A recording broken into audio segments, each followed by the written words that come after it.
J'ai sorti en 2020 une vidéo qui présentait quelques films chrétiens et qui cumule à ce jour plus de 200 000 vues, c'est incroyable et je vous remercie. Depuis cette vidéo et grâce au confinement, j'ai eu le temps de découvrir d'autres films que je vous présente dans cette nouvelle vidéo et dont vous trouverez les liens en description. N'hésitez pas à me laisser en commentaire vos films chrétiens favoris parce que j'ai découvert quelques films grâce à vos commentaires sur la précédente vidéo et que ça peut servir aussi à d'autres personnes. J'en profite d'ailleurs pour vous inviter à vous abonner à la chaîne puisqu'il n'y a que 20% des viewers qui sont abonnés, c'est un geste simple pour soutenir mon travail. Le dernier acte. Ce film est réalisé par des Français et il est disponible gratuitement sur YouTube, donc vous pouvez aller encourager l'équipe de production en allant le voir et en lâchant votre pouce en l'air.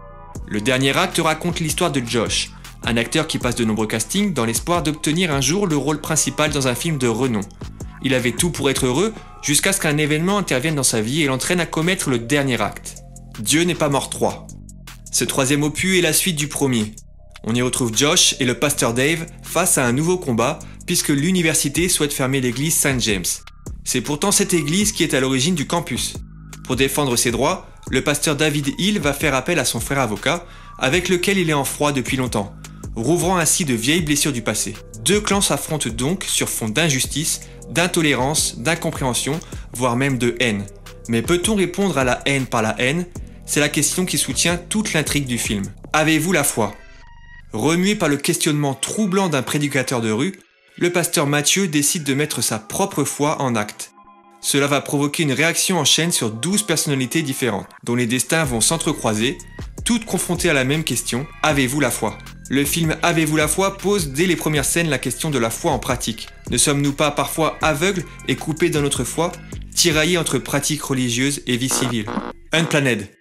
Unplanned relate l'histoire vraie d'Abby Johnson, une jeune femme qui s'engage bénévolement dans un planning familial. Motivée par son envie d'aider les autres femmes, convaincue du bien fondé de son action et travailleuse acharnée, Abby Johnson devient rapidement une des plus jeunes directrices de clinique du planning familial. Après avoir assisté à l'aspiration d'un fœtus de 13 semaines, une expérience traumatisante, la jeune directrice change de cap et devient militante pro-life. Interview avec Dieu. Paul Asher tente de concilier différents aspects d'un quotidien complexe. De retour d'Afghanistan, d'où il a couvert le conflit pour son journal, le jeune journaliste a du mal à surmonter les séquelles de cette douloureuse expérience. Son mariage bat de l'aile et sa foi vacille. Il décide de s'investir dans son travail.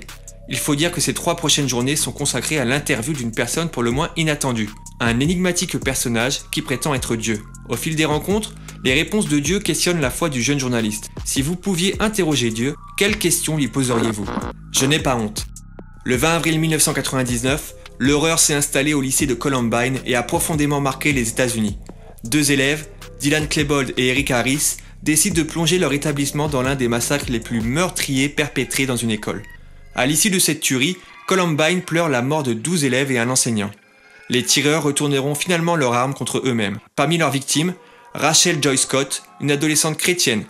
Le film Je n'ai pas honte est inspiré de son histoire. J'y crois encore. Jérémy et Mélissa filent le parfait amour lorsqu'ils apprennent qu'elle est atteinte d'une maladie incurable. Malgré l'incompréhension de leurs proches, ils décident de se marier et de lutter ensemble pour affronter cette terrible épreuve. Tiré de l'histoire vraie du chanteur chrétien américain Jeremy Camp et son amour de jeunesse Mélissa. Tu ne tueras point. Desmond Doss, fils d'un ancien soldat de la Première Guerre mondiale, veut apporter sa pierre à l'édifice lorsqu'éclate la guerre du Pacifique lors de la Seconde Guerre mondiale.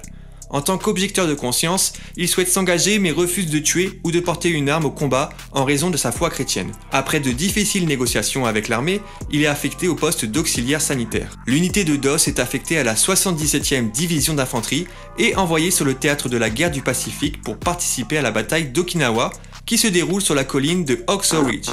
On arrive à la fin de cette deuxième vidéo consacrée aux films chrétiens. Si vous n'avez pas encore vu la première, elle est toujours disponible sur ma chaîne. Je vous rappelle que tous les liens vers les films sont dispo dans la description de la vidéo. Je vous encourage également à donner de la force à la chaîne en vous abonnant et en likant. Merci à vous pour le soutien et à bientôt.